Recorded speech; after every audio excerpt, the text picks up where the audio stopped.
off by apologizing because I do have a new puppy who is just playing with toys right now and being good. So this is my decoding and encoding video assignment, and what I chose to do was do a readout for my class about a girl with a unique name. And I'll go over the print details, cover the book cover, the author, share the book and the illustrations, and the book's name is Chrysanthemum. We are gonna, through this lesson, go over main ideas, details, listening comprehension, decoding and encoding, writing, and sequence. And during this, they're also going to learn a little bit about individuality, kindness, compassion, pride, and self-esteem. Encoding is the process of hearing a sound and being able to write a symbol to represent that sound. And what I chose to do was do a readout. And we all know that readouts is a great way to model fluency and phonemic awareness, and the students can follow my finger as I read, and they can match those phonemes and graphemes in my read. The direct instruction is essential strategy, as well as effective strategy that can be used by any teacher at any level with lots of books.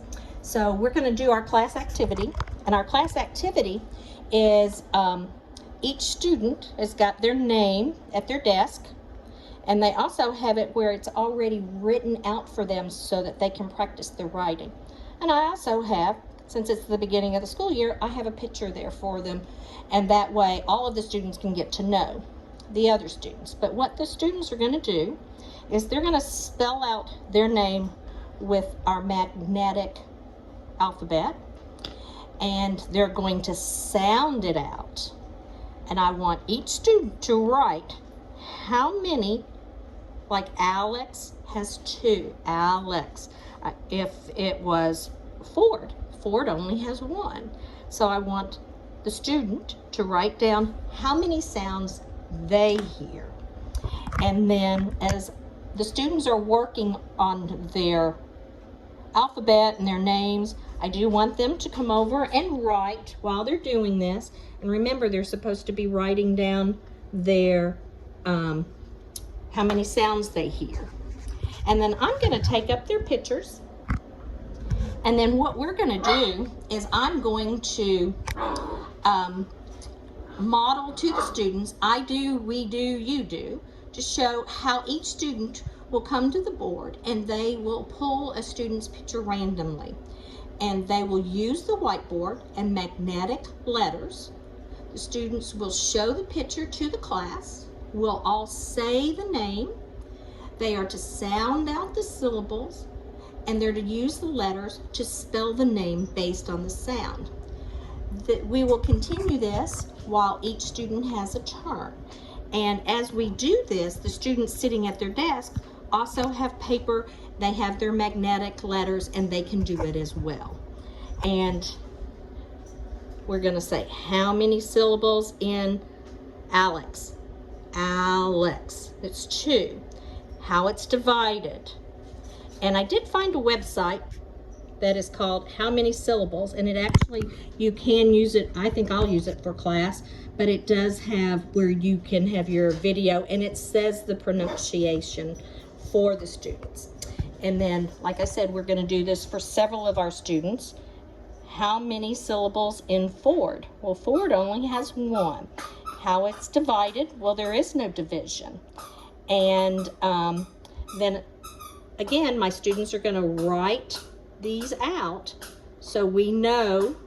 I want to see what our starting point is and how much work we've got to do during the year. And then from there, I'm going to go over decoding strategies with my students. And did the word you say, does it look right? Does it sound right? Does it make sense? Then we're going to stretch it out. We're also going to chunk it. And then we're going to cover up part of it and then stretch it out so we can see and sound it out a little at a time. And once we do that, then I'm going to, again, I'm using my readout. we are going to go over our new vocabulary words that we have gone through. And decoding is the process of translating print into speech by rapidly matching a letter or combination of letters. And decoding involves a series of smaller skills, such as taking apart the sounds in the word, knowing, segmenting, blending them together. Also, using letters and sound relationships. So decoding is a key skill for learning how to read. Students use decoding to sound out words that they don't recognize. So what we're going to do is we're going to do name. I have flashcards for each one of our new words that we had in our book. Name. How many syllables do you hear? It also says what the pronunciation is. And again, this one website actually says it for the students as well. Then we're going to move on to petal. How many syllables do you hear in petal? There are 2. Petal. That's right. And then we're going to move on to perfect. How many syllables in perfect? There are 2 syllables. Then the class, we're going to do it together. We're going to do chrysanthemum. There are 4 syllables, and we are going to see how the students can do this. I want to watch them as they break it down or cover it up. And I have really enjoyed this assignment, and I sure hope you have enjoyed my decoding and encoding.